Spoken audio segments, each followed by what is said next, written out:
Hello, Danny. Thank you for joining me today and talking to us about your experiences with dyslexia. So, when did you first know that you had dyslexia?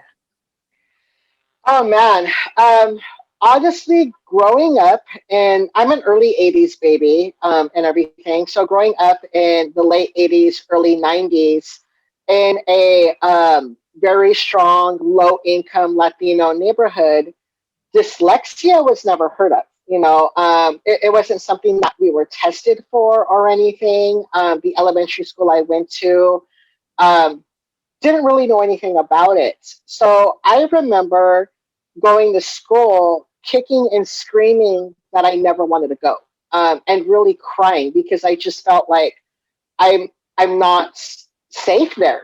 I'm really struggling. My teachers didn't understand why I was struggling to read or comprehend math problems. I was behind, and they even ended up putting me in um, chapter one classes back then, which were called chapter one. Now it's called IEPs and everything. And they just thought that I was developmentally slow. Mm. Um, but didn't think to check for this. And I continued to struggle until I was in high school and had an English teacher um, just really notice that, like, I did not want to read any stories, but I was always interested in them. And I was very interested in history as well. But I liked the verbal thing. So anytime a video was playing, I was very engrossed in it, would ask a lot of questions. But when they would give me recommended reading, they would just see me pull away and say, like, I'm not interested in this anymore. Like, this is dumb, you know? So they're the ones that were actually like, can we test you and check your reading? And for me, it was like, does this mean I'm dumb? Like, does this mean that I'm broken and that something's wrong with me? And they just kept telling me, like, no, no, no, like, we just want to try some stuff with you and get you tested and find out what's going on. And I even remember the high school I went to didn't even have like anyone there to do testing. Like, it was just so low income, and where I grew up was just really, we didn't have services at all for anything. Um, so I remember them sending me to the district office to get tested. And I remember after getting tested, someone sitting down with me and saying, like, let's try looking at these words with different color backgrounds. Let's try you reading out loud with the words bigger. And let's follow with a ruler, and have you finger point, and let's have you sound out the words. And every time I would switch my words around, like, I could see the sentence and I know what the sentence wants to say, but everything just kept getting flipped. That's when they were like, you're dyslexic.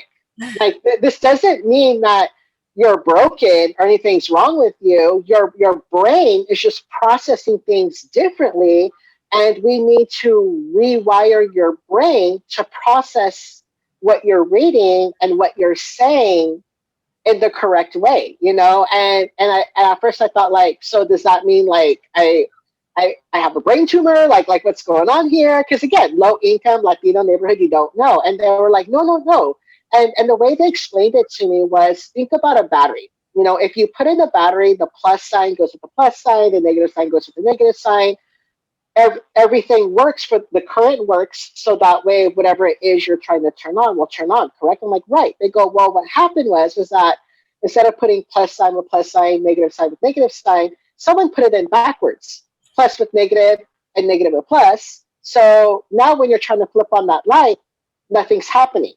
And that's what's going on with your brain. And I was like, oh, that makes sense, That's a very interesting way of explaining it, in a simplistic way that people can understand. I'm going to have to remember that. Yeah, and it really clicked for me, and that's where I really started working towards, like, okay, I want to start reading more, like, now that I know what to do, and I'm learning different techniques, and even today I still use the basic, ruler, finger pointing, and everything. So, did your parents speak English? My parents did speak English, but my parents were very young parents. My mom had me when she was 16. My dad was 17. They didn't have a lot of life experience. Going to the doctors was more of like, you're going just for your vaccines because we know you're supposed to get that.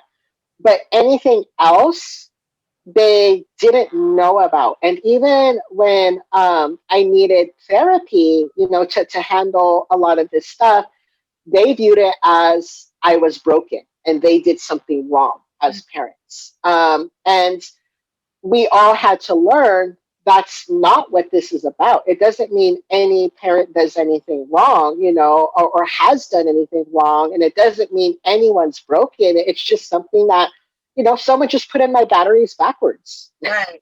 Well, and I asked that question because a lot of times teachers look for, excuses as to why dyslexic people aren't doing well. And, not speaking English could be one excuse that they had given if that was the case, but not. So do you have other siblings? I do. I have a brother, a younger brother. He's 4 years younger than me. He also has trouble with reading, but not as much as I do. And his strength is really in numbers. So he's an electrical engineer. Nice. So yeah, very nice. So he's like, okay, cool. I could take my switched batteries and apply it to mathematics. So. And when your dyslexia is not as severe, it doesn't hold you back as much, as I'm sure you're very much aware of that. Oh yeah. Yeah. So what advice would you give parents whose kids are struggling and they're not sure what's going on? Honestly, like I said, the biggest thing I learned is that this is no one's fault. It really isn't. It isn't the parents' fault. It isn't your child's fault. Batteries are backwards, or someone's trying to fit in double A in a triple A slot, but be patient. I had to learn patience for myself. And my parents weren't very patient for me and with me when I did my homework because I just wanted to get through it so fast because I struggled so much before I was diagnosed. And even when I was newly diagnosed, I would just rush through it and write really sloppily. And my dad would actually hit me in the back of the head and tell me, go redo your homework. Can I read this? It was very harsh. Don't be harsh, be very sympathetic, have a lot of patience, say, can I do this with you? And one of the things I learned later in life is that there are people on campus that are to give us support. I learned in college that if I needed someone in class with me to help me take notes, that I would have someone with me there taking notes for me. That way I can review them and then take my own notes from that. So ask your child's school, like, is there anyone that can sit with my child or any type of services to help take notes? Then they can go over it with them so they can understand. Because even writing notes, you're trying to listen, write everything verbatim because everything's getting crisscrossed in your brain. Patience is key. Ask for services. And just remember, this doesn't mean you're a bad parent. This doesn't mean that me as the child is broken. We all need patience and really teach your child patience for. We're going to get very angry, very upset. We're going to throw things against the wall because we're going to be like, why me? And even as we're learning new techniques, we're going to get very angry. Like I still get angry. This whole pandemic thing has really thrown off my dyslexia because my anxiety is heightened, my depression. So having a lot of forgiveness and encouraging us to have forgiveness within ourselves is very important also for our mental health. So that's some advice I would give. Awesome. And so you talked about college. So would you mind sharing, like, did you go to community college? Did you go to university? What was your journey for your secondary education? Sure. So I went to Cypress College, which is a community college in Orange County. Then I went to Cal State Long Beach for my BA. I actually have two. I have three associates, two bachelors, and one master's. Wow. Um, who would? And that's the thing. Who would have thought a kid with dyslexia would have all of these degrees? So don't feel like this is the end of the world. I'm not going to be able to do anything. I work in public health. I work in research and data. I actually have to write systemic and policy recommendation reports. So my entire career evolves around reading and writing. So we can overcome this and learn to adapt so that way we are successful in life. And what really helped me in my college career was taking advantage of those services. Even though it classified me as disabled, when it comes to reading, yeah, it took me a long time to admit I am disabled when it comes to, reading and writing and listening to things. But by taking advantage of those services, it really propelled me forward. Having someone in class with me, taking notes, going over them, having study tutors, going to all of the study times I could go to, really helped me. And what's even more great is when I went to those additional study groups and tutors, it wasn't just other students with learning disabilities that were there, but even general education students that were just having a hard time in general. Were going to these study groups and everything. So people that you wouldn't even think like, oh my gosh, I'm such a nerd if I have to go there, or, I'm a disappointment. No, people from all walks of life and all socioeconomic status backgrounds attend these study groups. I really recommend take advantage of them and work with your disabled student services coordinator because they will really help you. And what I really loved was that there were some tests and quizzes where I knew that I could say, I don't need extra time to take these. Like, I got this and I understand it. And then there was others that I was like, you know what? I'm really struggling this time around. I need the extra time for these tests or quizzes or the extra time to turn in my homework. And they help you work with your professor to give you those extra times. So I really recommend take advantage of everything you can while in college. Well, and I'd like to add, when you go through the disability services, you need to request it before you need it. Because a lot of times people will wait until they start failing class and they can't fix what's already happened. So the best thing is to go in at the beginning of your school year, and get set up with the disability services. And if you don't need them, don't use them, but to have them in place. Yeah, absolutely. That's literally during orientation time, go straight to disability services. So that's what I did. Thank you for pointing that out. Yeah, yeah. Well, now tell us. You mentioned it a little bit, but what do you do for a living? Sure. So I have my master's in public health, and I work for the state of California, directing and overseeing LGBTQ healthcare and policy and legal implementation. So I conduct a lot of trainings across the state with Department of Managed Healthcare, Office of AIDS, Office of Health Equity, California Department of Public Health, as well as the university and hospital system on what laws are available to protect and influence LGBTQ healthcare.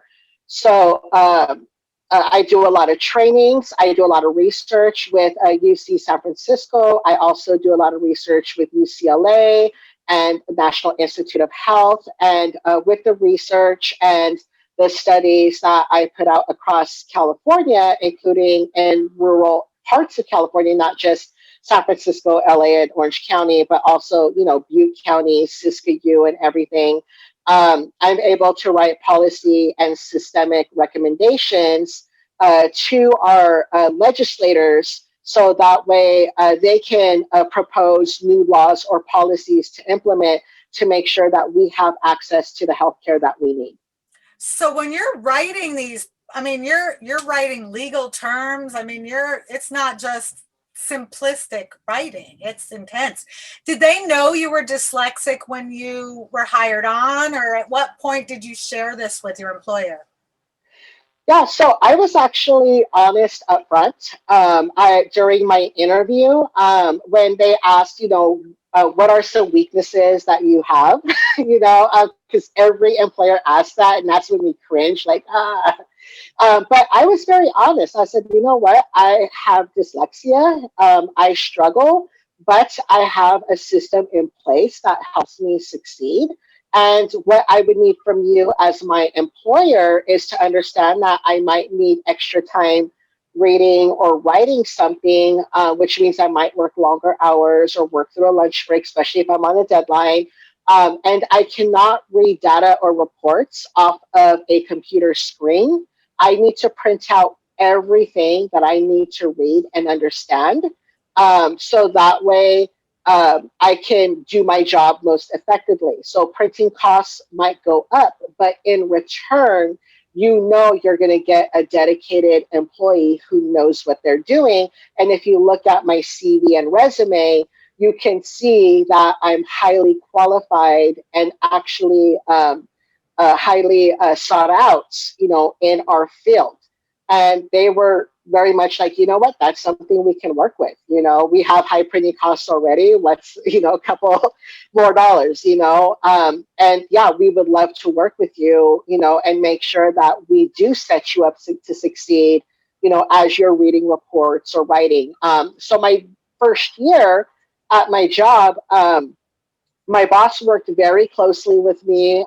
She would read draft reports that I would write, and we would go over it together and everything. And she would point out things that I wasn't able to see because, we're just so much in our head that we don't see what's in front of our face. But having someone from the outside look at it really helps you like see like I missed that. I can't believe I did that. And I've been at my job now for 3.5 years. And I still have my boss read my drafts and even my team. I'm a manager. I have a complete team underneath me. And they're appreciative of the fact that I'm upfront with them and let them know, like, I'm not perfect and I need your assistance. I need you to help me. And because of that, and because I let them assist me in these things, and I'm very transparent, we have a really great working relationship where no one has like this authoritative attitude, but it's very much very team centered and team centric, which really makes for a great working environment. So that's one thing I think my employees underneath me appreciate is the fact that I am transparent and I'm like, can you read and make sure I didn't make any mistakes? That's awesome. I do that all the time too, because I find that I'll write a word and it's the first letter of the word that I mean, but it's a different word, and spell check doesn't catch it because I spelled the word correctly. It was just completely the wrong word. So yeah, I ask my assistants to check that as well. That's awesome that that you feel comfortable and confident to be able to do that with your staff. So what advice would you give someone who is an adult looking for a job with dyslexia or any similar learning difference? Yeah, absolutely. The biggest thing I would say is for you to not only review your resume or CV, but have someone else review it as well. I've accidentally sent my CV to conferences where, like you said, you mean one thing and you put in something else, or it doesn't, some of the words cross, and I'm like, I can't believe I did that. Uh, and then you have to like, I'm so sorry, I sent you the wrong one. That was a draft. Here's the actual one. So before you send anything out, when it comes to applying, um, have someone else review it, and just double check it. The other thing I would recommend is have someone practice with you going through the interview process and everything to help you practice what to say. I tend to cross my words a lot, or sometimes I'll say a sentence backwards. because I even have, verbal dyslexia, and um, practicing first really does help me. So that way, I'm not coming across in my interview going, well, and they don't see me physically trying to formulate my words. But because I practice so much, I come across as more confident.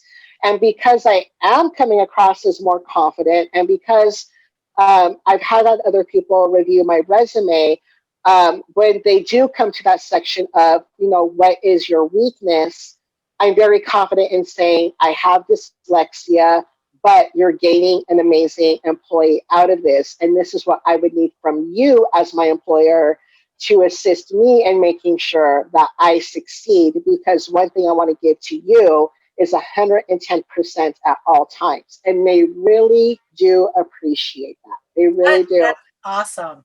I didn't mean to cut you off. Did you have more? No, that was it. That was it. Those are steps that I take. And then other friends that apply for jobs that I know struggle, those are pointers I give to them. Well, that's awesome advice. I want to play this recording for my sons so that they can, hear that from someone other than mom. Because, kids don't always want to listen to their parents. Well, is there anything else that you would like to add? Anything you'd like non-dyslexic people to know about your experience being dyslexic, perhaps? Yeah, absolutely. I would say don't coddle us. That's something my job tried to do in the beginning as well, was coddle me and constantly check on me. As long as I have an open line of communication, that's the most important thing. Having that open line communication, so we can say like, hey, I'm really struggling today, and this is what's going on. I'm not getting as much done, but at the same time, don't hover. And also, be open and willing when you hear in job interviews or with employees or even family members when they say, I'm dyslexic, and ask them, what can I do to assist you? What is it that you need from me? Don't assume and jump in. Well, I'm just going to jump in and do X, Y, Z because this is what I think you need, when that might not be what we need, and we need to share that with you. So that would be the most important thing. And like I said, if your family, if your parents, this is no one's fault. No one's broken, and if any family member has the fear of like, what's going to happen to my kid because life is going to be a little bit harder for them because of this diagnosis, yeah, we do have to put in more work. But look at me. I have multiple degrees and I work for the state giving systemic and policy recommendations. We are going to succeed, no matter what. It just takes more work on our end, but with your support behind it, elevating us and cheering us on and saying, good job. And the days that we're crying because we're so frustrated, just hugging us and saying, do you want me to get you a milkshake from Jack in the Box? And I say, yes, please get me a milkshake from Jack in the Box. Just simple things like that mean the world, Don't try to fix anything, just be there and listen. That's awesome. Thank you so much for your time, Danny. I really appreciate you talking to us today. This has just been fantastic. You're welcome. Thank you so much for having me. Yeah, anytime.